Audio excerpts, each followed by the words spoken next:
You're listening to Heritage Radio Network. Whether you're a chef or just love going to restaurants, you know the best ingredients are everything, especially when it comes to beef. In Northern Australia, there's a different approach to raising high-quality beef. Westholme, based in Queensland and Northern Territory, is working with the land to create nature-led Australian Wagyu. Westholme stewards 16 million acres of rangeland guided by their natural ecosystem. They're led by a belief that if they balance the needs of their cattle with the needs of the environment, both can thrive. Westholme's team of rangeland experts and nature managers use a variety of tools to monitor and respond to the welfare of the environment, like satellites that assess grass health and on-the-ground research. Cattle are happier when they have the freedom to forage and explore, so Westholme ensures that they can roam wild, foraging at will for the first 2 to 3 years of their lives. Their cows graze on native grasses like Mitchell grass, which is only found in Australia, along with dozens of other plants, herbs, and seasonal legumes. The result is a high-quality Wagyu beef that reflects the terroir of Northern Australia and a flavor suited to complement any cuisine. Westholme believes that when nature leads, flavor follows. Learn more at westholme.com.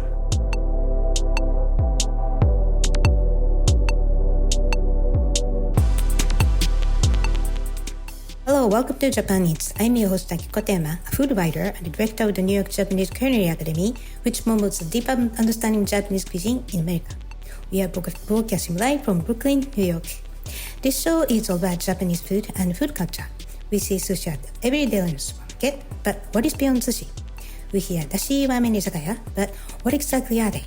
Japanese food is still a mystery for many people, and I try to demystify it in this program with my good guests. My guest today is Nobu Yamanashi, who is the president of Yama Seafood based in New Jersey. Founded in 1980 by his father Kengo Yamanashi, Yama Seafood has been one of the most reliable sources of high-quality seafood in the US for almost 45 years. Nobu joined us in episode 245 in November 2021 to discuss why he decided to succeed the highly demanding job in the seafood business, the changing needs for seafood at New York City restaurants, why Yama Seafood has many employees who had worked for the company for over 30 years, and many other topics. And since then, plenty of things happened at Yama Seafood, reflecting the ever-changing demand for quality seafood and the environmental issues that affect the oceans. So today we'll discuss how Nobu is proactively dealing with increasingly challenging issues caused by climate change, his efforts to educate consumers about seafood through social media, why seafood has potential for the future, and much, much more. But quickly, before we start, Japan is available on the Heritage Radio Network website, as well as on iTunes, Stitcher, and Spotify as a podcast. So please go to iTunes, Stitcher, Spotify, whichever you listen to, and subscribe to Japan Eats. And please write a review. We really appreciate your feedback. Now, let's start a conversation with Nobu Yamanashi. Hello, Nobu. Welcome back to the show. Hi, how are you? Thanks for having me back. So, for listeners who have not listened to episode 245, please tell us about yourself, how you grew up in New Jersey, surrounded by best seafood available, and you worked in a very fancy premium car industry and decided to join the company and many, many other things. I joined the company in 2018. Before that, I was in the exotic car business, and I was at a media startup right out of college. And it was never one of those things. I have two brothers. I'm the middle child. And it was always a thing with my family. My father was never the type to be like, one of you guys have to work or all of you guys have to work for the business. It was more the opposite, which is kind of untraditional in Japanese culture. But he was just more like, don't do this. Why would you do this? It'll impact you and your family. Your lifestyle is completely upside down. My father was never really around like normal father would because of his hours, and he was starting a business, and it's a very non-traditional childhood for me. But when I was in the car business, I was in LA, kind of, wasn't really happy with being in the corporate world, and kind of wanted the opportunity to come back to New Jersey. First of all, I prefer being in the East Coast. I kind of flew out to Japan. When my dad was there, my parents were there, and I flew out. I said, hey, do you mind if I work for the company? And it was just like, he was first of all shocked. He's like, why would you want to do that? And then he was like, all right, no problem. Like, he's like, I'm not really involved in the day-to-day anymore. I just get reports. You know the people that are running it. You can give them a call, send them an email, and if they want to interview you, go ahead. Like, it's up to them. I can't guarantee anything to you because, he's super anti-nepotism. He's like, you got to prove yourself if you want to be able to belong there. If they're ever going to accept you, I can't do anything for you. So that's kind of the mentality that he's always had. And, I'm very grateful for that. So, I called them, I set up an interview just like everybody else, got the pay like everybody else. I went through the whole same process, packing in the warehouse, going on deliveries, grunt work, all that stuff. So yeah, I mean, it was definitely the right approach. And yeah, growing up, like I said in the previous episode, it was the stuff that the fish I was eating, the tuna, the ikura, whatever, anything I had access to it was kind of like our normal food for us, even though obviously it's not, right, to have like uni or ikura. Not that I actually didn't like uni until I, started working here. I was more like ikura, tuna, salmon, whatever it may be. So I just had no concept of that was not normal, to be honest. It's not like we, ate anything luxurious otherwise, not like steak or all this other stuff. My parents are very, very traditionally Japanese and cost conscious and all that stuff. So, but yeah, I mean, whenever he brought back stuff to eat, tuna, it was just, we just ate it. We go to a sushi restaurant that we supply, just kind of sit at the counter and order whatever we wanted. For my brother, as a family, went to Japan, and when we were kids, and we were all three of us sit at the counter. My older brother, I think we were in like elementary school time. He would sit at the counter at the Tsukiji market at one of the restaurants, and he would just order otoro, and the chef would be like, "Really?"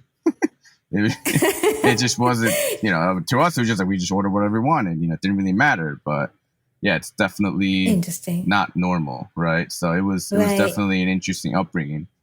Yeah, I mean, your food cost could have been like $500 a day for the family every day. But you have been the president of Yama Seafood since July 2022. So 46 years after your father sold his first bluefin tuna. What a success. So how do you describe the change in the seafood market in the U.S. over time, ever since you remember, like your childhood to now? Yeah, I mean, my father was always the mentality of keeping the foundation and the core of the company strong. So his belief was, as long as quality control and the quality of the fish is good, you don't need salespeople. So we never really had salespeople. We had a customer service team, right, since inception, but he never really had like door-to-door salespeople knocking on, going to restaurants, showing face and say, "Hey, we're Yama Seafood. Can you buy from us?" He always had the mentality as, if our stuff is good, then people naturally order from us. And that was what worked for like the first 40 something years, right? And then only recently, in the last maybe 7-8 years or so, we actually have like developed like a sales team, right? It was more like hybrid. It was a buyer doing sales, driver doing sales. So it was always like everybody wearing multiple hats, not just like someone specifically focused on sales. It's only recently right before I joined, we converted a customer service rep into a full-time salesperson and this and that. So it is necessary, especially with so much competition now, and then just a lot more information that are readily available. So that's definitely important in terms of just maintaining the business, right? It's not like they go knocking on doors at all. Fortunately for us, we have enough history and heritage, and that all the chefs know who we are, and the sales chefs are our best salespeople, honestly, as they grow in their career and open a new restaurant, or they leave a restaurant and go to another restaurant. That relationship always remains as long as you do a good job maintaining that relationship. So even if so you maintain the existing relationship with that restaurant, but that chef, the number one chef, moves over to another restaurant, then he takes you with them while you still maintain restaurant A, and then he opens up restaurant B, and then you maintain both of them. That's how we kind of continue to grow. As long as we're consistent, right, and provide the right service, good quality at a fair price. We're never going to be the cheapest guys, but we're fair, we're honest, we're transparent. And that's what the customers need. And at the end of the day, we provide fresh and frozen seafood. So, there's always going to be problems, quality issues, size issues. So yes, I understand that, your quality probably would be on the top for no question. And I just want to know why the competition is so much more, hot in a way that I heard after the World War II, like in the 1950s, nobody wanted to have seafood as much as now, and especially raw seafood. But now, what I heard is like all those Japanese restaurants, like fancy places like Nobu, started to be popular, and majority of American people started to feel, well, we have to eat good sushi to be in good place in the society in a way. So, health and social image and everything. So, and then sushi restaurants became more popular. The seafood demand increased and more supply of the fish. And also the quality becomes more important. Then French chefs, non-Japanese chefs started to buy more seafood. That fueled the fire of seafood supply competition. Is that the right picture that you are facing now? Sorry, so the question is like, why is there more increasing competition? Yeah, so not just for supplying Japanese restaurants, but I think more non-Japanese restaurants want more seafood. Like you have a lot of non-Japanese clients, right? Before I joined, we're specifically we kind of pigeonholed ourselves into Japanese cuisine and high-end white tablecloth, like high-end French restaurants like Danielle and Le Bernardin and stuff like that we've had, 30, 40 years of relationships of whatever they're, since they started. But yeah, I mean, since we started pushing more digitally, before, like, honestly, like 7 years ago, we only had like a landing page with like a Yama Seafood logo and like a phone number and an email address that wasn't even monitored. So there was really no way for people to get a hold of us unless they knew us.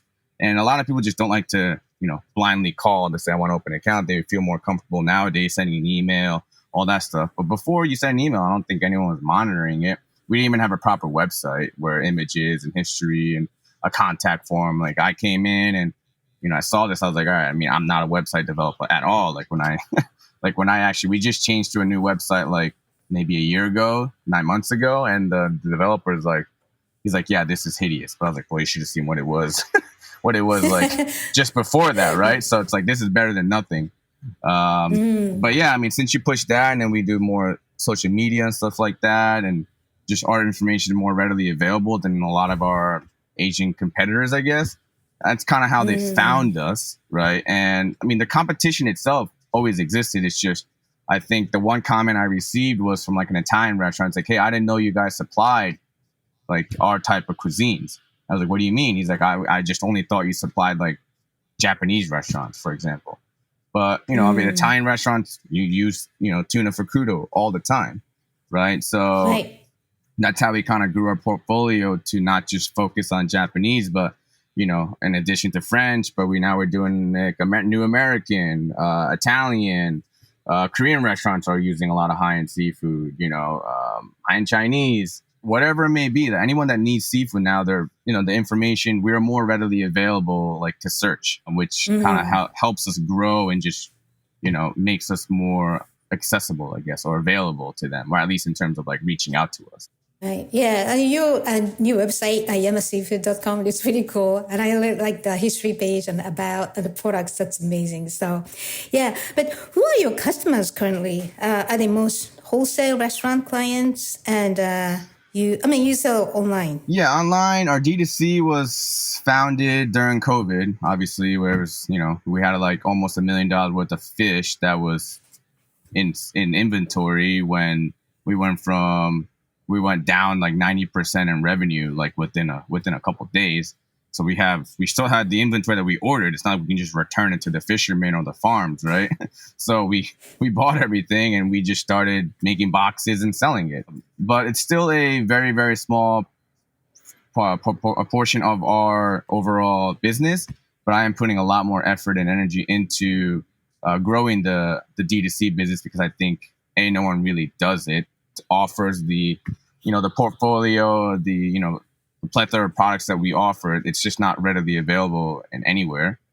There are obviously a lot of challenges because of, Amazon offers free shipping, next day air, all that stuff. And, now consumers are just used to getting everything delivered for free. And obviously when you're shipping out like fresh and frozen seafood, or especially fragile items, and then you got to pack it in dry ice and stuff like that. It's way different than just having a box of toothpaste being dropped off at your door tomorrow. It's not the same thing. But because that exists, it makes, I think, everybody that does e-commerce much more difficult and challenging to really grow. because everything should be free in terms of shipping. So, but if I just did shipping only, I can put the price of the shipping into the products, right? But I do pickup, local delivery with my own vans, and FedEx, UPS shipping. So it's like I can't do one price. I can't just increase the price and just pad the give myself margin to be able to offer free shipping. That's obviously that's what everybody else does, right? Because they only do one method.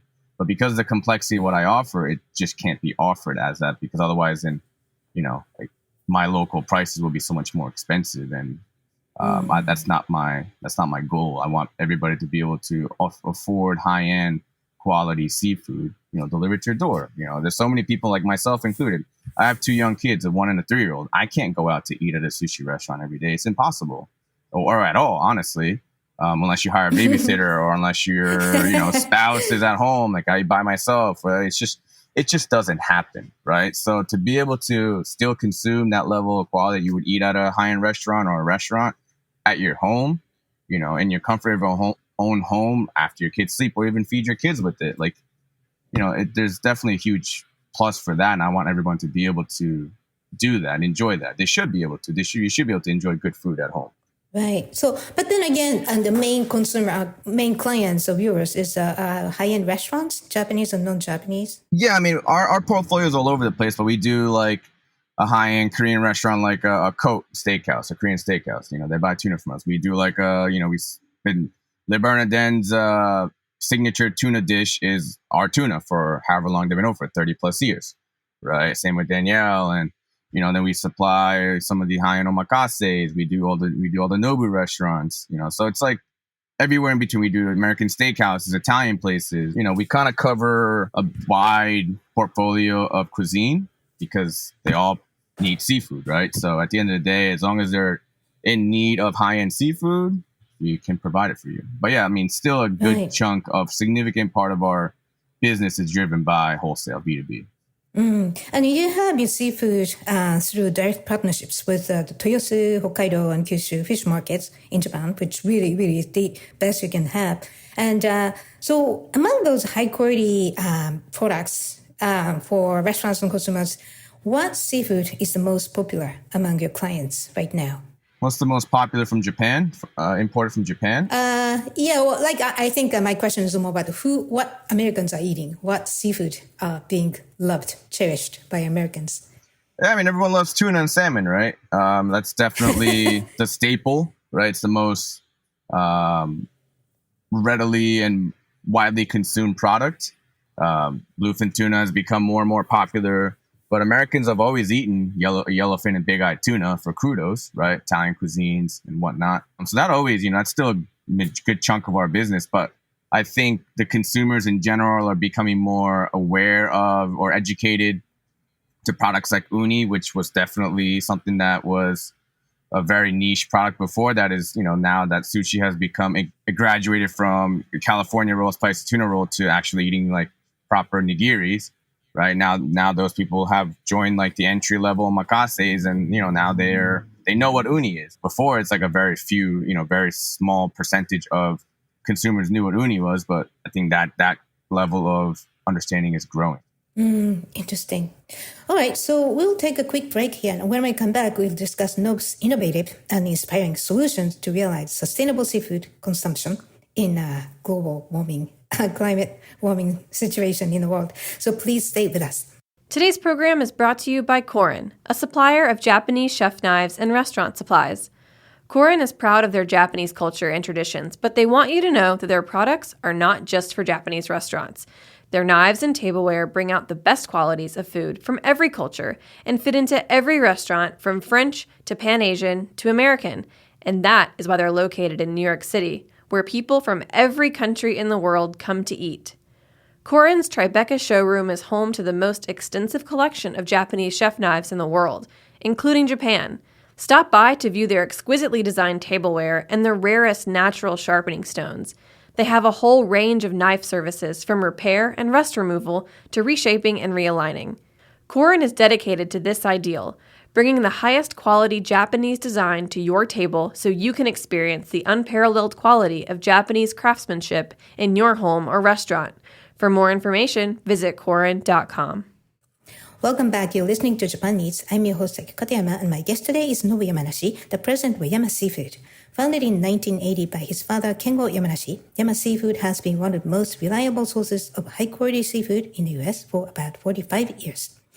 So now, let's talk about sustainability, which is a big topic nowadays. So, and do you also sell domestic seafood? You have imported fish from Japan, but domestic seafood is, of course, sustainable. So, and if so, what types of seafood have great potential, you think, in terms of sustainability, taste? Yeah, in terms of sustainability, obviously it's a big topic, a global topic. We work with a lot of farms. Some of them are, like land-based farms. Like, for example, we partner with a coho salmon farm in Western New York called Local Coho, and they're a land-based farm that produces coho salmon that we buy directly from. And there's the same investors also invested in a kampachi farm over in Hawaii. So we buy, sustainable whole kampachi from them as well. So, local domestic partnerships are definitely of the utmost importance because there's so much good domestic seafood that you just don't always have to put all your eggs in one basket and just say, okay, everything's going to have to come from Japan. But, there's good seafood everywhere, like globally, where everybody eats seafood. And in terms of like wild fish too, now I'm working with these groups, fishermen, companies that do Japanese style ikejime, right? There's two companies that do it, and one of which, focus both on East and West Coast products. I'm even, affiliated with like a company like Shinke. Their brand is Ceremony. They're doing ikejime black cod. They built, Safe. He came in a few years ago when he was like a grad student at Penn, and he had this crazy idea, and he called my office a bunch of times. I actually ignored him a bunch of times, and he showed up in my door and he's like, I have this idea I wanted to show you. And, 4 years later, he's raised money several times. He's made this robot that's actually now in the hands of fishermen. And it kind of it automates the process of ikejime because, domestic fishermen they don't do that. It's just too time consuming. And the thought process behind handling fish is way different than Japan. A lot of listeners do not understand even the concept of ikejime. So what is ikejime, first of all? Oh, sorry about that. Yeah, ikejime is the process of humanely, processing and killing the fish. So what they do is you kind of spike the head, right? And then you kind of kill the nerves. So then the fish doesn't fight when they're dying, in the process of dying. And then you bleed it out. So essentially, it's like the whole process is killing the fish when it's like in its calmest state and it doesn't fight when it dies. So then you have the longest shelf life, the best quality meat, and yeah, it just tastes infinitely better. It's a very traditional method in Japan for centuries. Mm-hmm. So the ikejime is developed by fishermen with ancient technique, and then by destroying the nervous system, the fish probably doesn't know it's dead. So this is humane too. And also because you remove all the blood as soon as possible, it stays fresh. And that's the key, freshness and taste, because it doesn't suffer. And so the muscles stay clean, less exhausted, and that maintains the freshness. So ikejime is really like a dream quality for someone like you who deals with fresh fish. So then this company called the Ceremony, who's I don't to say more, that guy, Saif Kawaja, Yes. He is the guy, right, who developed the machine to automate Shinke. It's a precision, so it's more precise than fishermen doing on the ship, killing fish and treat it. So that's one. And he opened another company under his umbrella. That's the product company, right, to sell fish. Yeah, Ceremony's his brand of Ceremony branded products is like the grade. It's like the grade of his products that, because he's not the fisherman, so he works directly with fishermen. So he provides the robotics, the machine that all you got to do is, put the fish through. It has like, I don't know the exact engineering, but it's got tons of cameras that can detect where to spike the head, right? And then gut it, bleed it, and then just kill it. So it kind of automates that whole process. So it allows fishermen to be able to do this at higher scale because they don't want to do it by hand. That's the problem. They don't want to do it by hand. American fishermen they're just not part of their process, right? They think it takes too much work, too much labor. So he kind of eliminates that process. In Japan, it's pretty normal for you to fish it and then hand ikejime it. But he has created a process that automates everything for you so that anybody can do it, and it creates more value added through the whole supply chain. I thought first time I heard about it actually is from the Koho salmon. They have a Shinkei system. So I thought it was genius. And ikejime is such a precious technique. But then if you can make it easy and more precise through machines, I think ikejime could be everywhere, anywhere. And you get the fresher fish, and also fish dies inhumanely. So I thought it was a win-win situation. Then your company invested in ceremony, right? I'm an advisor. So, personally, I'm invested in it. But yeah, I see a lot of future in it. I see a lot of the good thing is they're kind of more like, it's never been really done they're a tech company that's doing seafood. That really doesn't exist, right? So their marketing strategy is different. Their approach is different. So someone like me, obviously I advise because I know what's going on, like boots on the ground, market information, and obviously I have the clients that would love it. Right. So it's like, but they're taking a completely different approach than like what a traditional seafood company would do. They just say, hey, this is the price and, take it or leave it. But they really take good care in the packaging, the story, the marketing, and those efforts that really just kind of don't really exist in this business, or like very few understand that value, for that.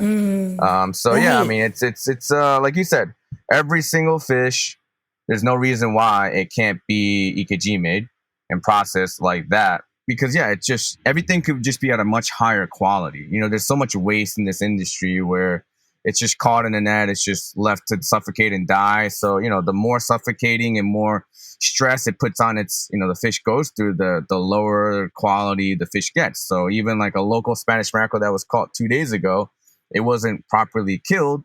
So by the time we receive it, the guts are hanging out because it was flopping around. The meat is soft. Right, but I can fly in a fish, same exact Spanish mackerel, king mackerel, Sawara from Japan, that was killed 4 or 5 days ago, packed and brought here and arrived. It lasts another, 2, 3, 4x longer than a domestic product that was caught locally in like North Carolina or something. It makes no sense. It's just the way. It's just the way in which things are handled. That's it. Right. Yeah, that's exciting. And another exciting thing I heard about what you're doing is your investment in a company. Is Urchinomics? That's the company's name? Yeah, yes. Right. So could you tell us what they do? Yeah, so they're like a 2-part company, like a nonprofit. But so ultimately their goal is to ranch uni, sea urchin. So sea urchin, uni is an invasive species. They kill if you don't harvest them, they kill the ocean floor. The kelps are gone. So it's like one of those things where the more uni there is, the less kelp there's available. So I have to keep harvesting it to get healthy kelp. And without the kelp, the uni's empty. So uni's malnourished. So it's like you have to continue to harvest it to continue to let the kelp grow. And obviously kelp is important for the fish, the ecosystem, because that's where other fish hides and lives there. So without the kelp, it just kind of like makes the ocean floor just like naked. Right. So it just kind of kills everything else in between. So, it's very important to understand that, sea urchin is very expensive and precious, beautiful item. But then it's kind of a predatory species instead of like precious preserved thing, because the global warming means that kelps are not as plenty in the ocean. And then all those population changes, and then sea urchins are too many, and they keep eating all the kelp available. So then they are malnourished, and the sea urchin's quality is not as good as before because there's nothing to eat. So it's kind of like a vicious cycle. And what you're doing, so this is urchinomics, helps to restore kelp, and then urchin is being launched in their field, right? Is that what they do? Yeah, so that's the process that they're going through right now. So, I've known them for, I think, pre-pandemic, like 2019 or something. I reached out to them because I saw what they were doing. It was like one individual that's really doing it. And yeah, so essentially you rather than just taking the wild urchin and just cracking it open and just kind of hoping for gold, what they do is they figured out a scientific way, and they developed this feed that emulates like the Hokkaido kombu, the kelp, right? That they would eat, the highly prized Hokkaido uni that we all pay tons of money to eat, so that you can, as long as they have that feed, they can do it in any part of the world, right? So he developed that feed and then a system that allows it to be ranched, right? There's only a few farms right now in general that ranches uni in anyways, but his business can do that in, New Brunswick, Canada, Oxnard, California, Oita, Japan, Norway, wherever, anywhere. I mean, uni's everywhere, right? Peru, Chile, Mexico. I mean, uni is literally all over the world, right? So their process can essentially create high quality uni, rather than just harvesting empty, dead ones or whatever. You can actually create value for those products, feed them, farm them, and actually get them to a place where they have tons of value and have consistent supply uni. Like the consistency in supply is the problem with uni in general, right? Because every tray, it's a wild species, so they have to go through tons and tons and tons and tons of actual raw material to be able to put it in the 250 gram box that you see at the end at a sushi restaurant, right? But that you have to go through hundreds and thousands of pounds, and you get like a 10-15% out of everything that you harvest to be able to get that tray that's in front of you, the end product, right? So the idea for me and the idea what they have that I like is I can have consistent supply all throughout the year. There's definitely times of the year where there's no Santa Barbara uni because the waves are too high. Maine uni hasn't started yet. Hokkaido's too expensive, or whatever's going on where there's just no stability. So you're just kind of at the mercy of, the wild, right, of the earth. So by working with them, it gives me the ability to provide my clients consistent supply 365 days a year. And that's like my goal, is to be able to do that. And it's not about price. It's just about consistency. And of course, the important thing is to be able to continue to harvest uni because, we need kelp for the ocean to, remain, to fish to survive. Right. So it's the utmost important. It's like a cycle. Mm-hmm. And so listeners, if you're interested in this whole cycle of restoring the kelp farm, there's a website, is Urchinomics. So it's a half non-profit and a half profit. And by making it profitable, it's more powerful to restore kelp. So, and then there's a website, Uninomics, Uni is sea urchin. So they have a different name on the Japanese website. And also I found some data for the sea urchin production in Japan over time. So in 1956, it was about 14,000 tons a year of sea urchin production in Japan, and peaked in 1970 at over 27,000 tons. And as of 2018, the number plummeted to 7,600 tons, so only 54% of the production level in 1956. And it was 2018, so probably it's now, the number is even lower. So, and the quality doesn't seem to be an issue at this point, and the Japanese sea urchin producers are working very hard to maintain that high-priced best product. That's their whole life. So, but I'm sure that everybody on earth who's making sea urchin really facing a lot of issues. So I think this urchinomics effort, I think the idea is really important, as much as a Gejime technique, and something very fundamental that we tend to not to think about when I eat sushi or some good seafood. I think you are really involved in great businesses like this. So yeah, I was very impressed by your forward-mindedness. So you have been offering educational content through social media. So could you tell us what content you offer and to whom, and what do you think is important to educate people about seafood? Yeah, truthfully, I don't really know what I'm doing, but in terms of like the strategy behind it, but I figured, I brought on Efren to do all my social media marketing efforts. And I was, the one thing that I don't really see much people talking about are like the fish itself. People see the final product when it's like done in nigiri form, but they actually don't know anything else besides that, right? So I figured there's so much fish that we bring in that are unique that you don't really see day to day, and that chefs use it often. And it's just a good quick 30-second synopsis of, hey, this is the fish, this is the origin, this is the size, what it can be used for, what's the season.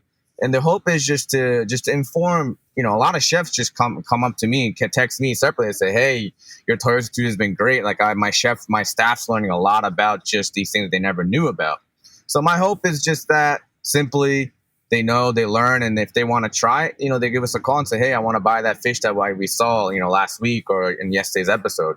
So it's nothing more than just simple, imagery, because imagery does matter, right? When you show the video and the footage of the fish itself, they can actually relate to and be like, oh, that's what it looks like, rather than just a name, which mostly people just communicate off, oh, this is the name of the fish. They don't really know what it is. So it's just that simplicity of just showing the actual fish that I bring in house every single day anyways, and just letting the public know what it is. So what's the best? Do you prefer Instagram? You have YouTube too, right? So which one should our listeners go to? Yeah, right now Instagram is our main channel. We are in the process of, posting our first YouTube video. We have it's the process of me learning how to cut tuna, and then me explaining it. So that's all work in progress as well. We don't have a full production team. It's just me and one guy. So, and I'm not doing it. He's doing all the editing and everything else. So it's a lot of work, a lot more work than I ever knew was into this whole thing before I started this. So, it's a lot of work just to even produce a 30-second video. But right now it's mostly Instagram, and then hopefully in the near future we have YouTube coming out, some episodes, and then kind of we'll see what works and what doesn't, and continue to iterate and improve from there. I think it's great introduction to everybody, even some people who know. It's just a good refresher. So the Instagram, it's a Yama Seafood, one word. So, okay, and so I asked you the same question in the last episode, 245, but now you're the president of Yama Seafood. So I ask you again. So what is the biggest challenge in running a seafood business, dealing with super high-end restaurant clients and also demanding consumers? And in addition, you have this, climate change issues too. So what are the biggest challenge or challenges? Yeah, the biggest challenge, I don't remember what I answered last time, but the biggest challenge day to day is just logistics, right? Just consolidating from sourcing to pickup to packaging to delivery, everything in between, right? Airline shipment from an airport being delayed, custom, FDA putting me on hold because they need to do inspection, to, like yesterday, not that it mattered, but when let's say former President Trump's in town, whatever, and he has a rally like he had it yesterday. Had that been today, it would cause a whole slew of chaos in terms of how we deliver. Like we have to then have my drivers come in an hour earlier just so we can try to get ahead of it. But even if they had Fifth Avenue, Sixth Avenue, up and from Madison Square Garden to K-Town, all blocked off. So I can only imagine if we were actually delivering yesterday, it would have been a disaster. My guys would have to sometimes, even I think a couple weeks ago when the UN had their assembly, when everybody from all over the world was in town on the east side. My guys had to, in a hand truck carrying couple hundred pounds worth of products on a hand truck, walk 10 blocks because all the avenues are blocked off and you can't go anywhere. So just to coordinate all that and then try to then have the customers understand that, because they don't really care, right? At the end of the day, they're like, where's my product? I have lunch. Well, it's well, do you see that there's a whole protest going on here? Everything's blocked here. I think last Friday, the WNBA parade was going on because I guess the New York team won. So the whole lower Manhattan was closed. This is constantly, every single week, every single day. These are challenges that we face, and trying to maneuver it best way possible. We send support from, one of my routes finished earlier. So I sent them all the way from Harlem area all the way down to lower Manhattan to help out, to try to fix, try to get things up to speed as much as possible. But just to get there took an hour, right? So that's our biggest challenge every single day, trying to explain and get ahead of it, so that we avoid the problem in the first place. But if we're in it, right, sometimes we don't know when a protest is happening. We just right in the middle of it. And my guys are just trying to figure out how to maneuver that. Right. So just to communicate that to the clients and say, hey, why are, these are reasons why we're late. And just to be able to navigate through that challenge is definitely day to day the biggest problem, especially when shipments are delayed coming in, we can't pick it up, right? And the customer's like, well, I have an important dinner today. I have this, I have that. Sometimes it's out of our control. Other times, if we can get it, we'll get it 4 hours later, drive 2 hours to JFK and 2 hours back. And then, we'll spend all evening just making several deliveries, even though like financially it makes no sense to drop off one item. But, to do right by the customer, we've done that many times. I've driven my uni shipment from Maine was delayed, didn't make it to my morning shipment. So I've driven myself to 2 hours away in Connecticut just to drop off a $30 trade because they needed it. Right. And like I said, it doesn't make sense financially or from business perspective, but it's just to do right by the customer always. Right. Just do your best when it's within your control and try to resolve a problem and not always just think about, dollars and cents as to does this make sense? Does it not make sense? That's almost exactly the same answer of the last time I asked you the same question. So I think it's like, it's like a surfing, right? You expect the big waves and you never know what kind of waves are coming. But I think sounds like it's a part of your job and you seems to be the right person to deal with it. So yeah. And what is the joy of running a seafood business for you?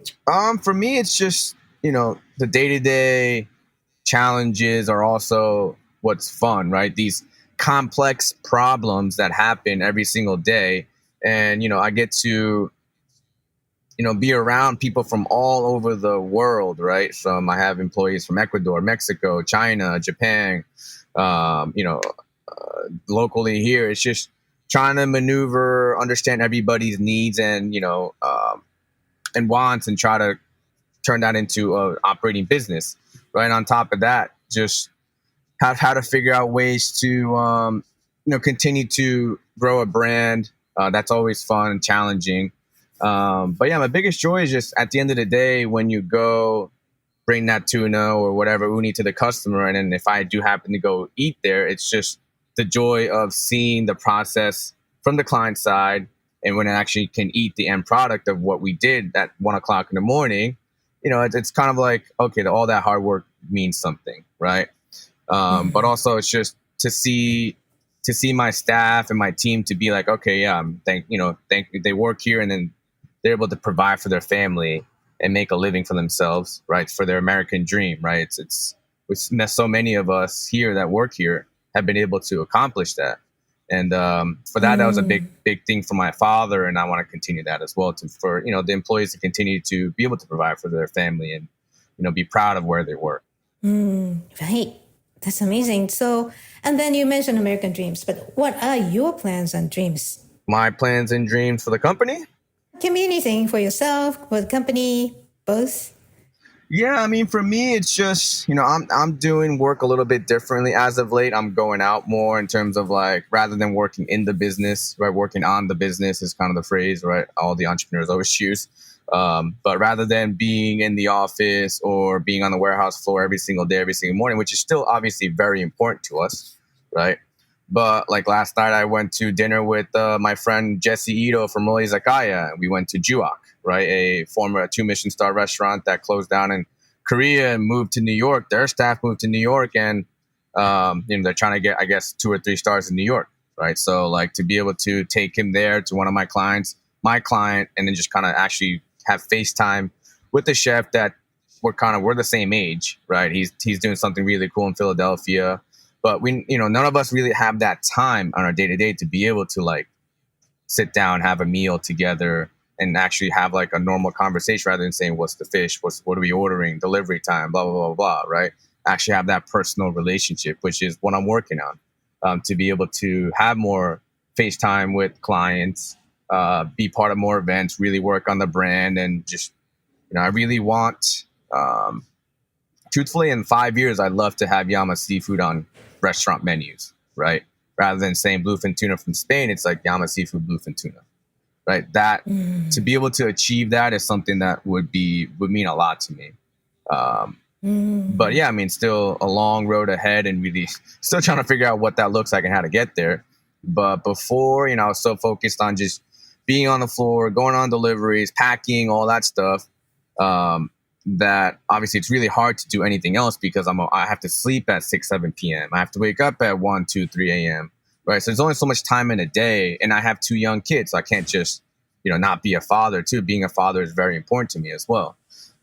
So, now that I'm going out a little bit more, and I'm, thankfully have a really good team that can do the morning part, and I can go on and, go to an event. Like there's an event tomorrow with the Nagano Prefecture sponsoring, and we're going to the Japanese embassy in New York tomorrow. So I'm going there, bringing Charlie Mitchell from Saga to kind of show him what that's about. So just kind of doing a lot of those things that I think my competitors aren't doing or can't do, just because of resources and just availability, right? They're so focused on their day to day. So that's kind of what I'm trying to do, really just be out there more and really focus on growing a brand for Yama Seafood. Right. Yeah, I see you are expanding and deepening the network or the pie of seafood business and people who is enjoying it. So, and of course, with a sustainable mindset. So this is exciting. So where can we find your updates online and on social media? Yeah, Yama Seafood is our Instagram handle. You can also subscribe through our shop.yamaseafood.com, and you'll get all of our emails that we send out a few times a week with recipes and just updates in general. And yeah, you can go on yamaseafood.com as well for any corporate updates as well. So those are really the main channels. But you can always email us, DM us. One of us always respond. Awesome. All right. So thank you so much for joining us again, Nobu. So hopefully I'll talk to you soon on the show. Thank you so much. All right, listeners, if you have any questions or comments about the show or suggestions for show topics or guests, please contact us at japaneats@heritageradionetwork.org or kikotema.com. Japan Eats is a weekly program and is always available at heritageradionetwork.org, as well as on iTunes, Stitcher, and Spotify as a podcast. And Jenny is Gabriel Jean, and thanks for listening. I will see you next week.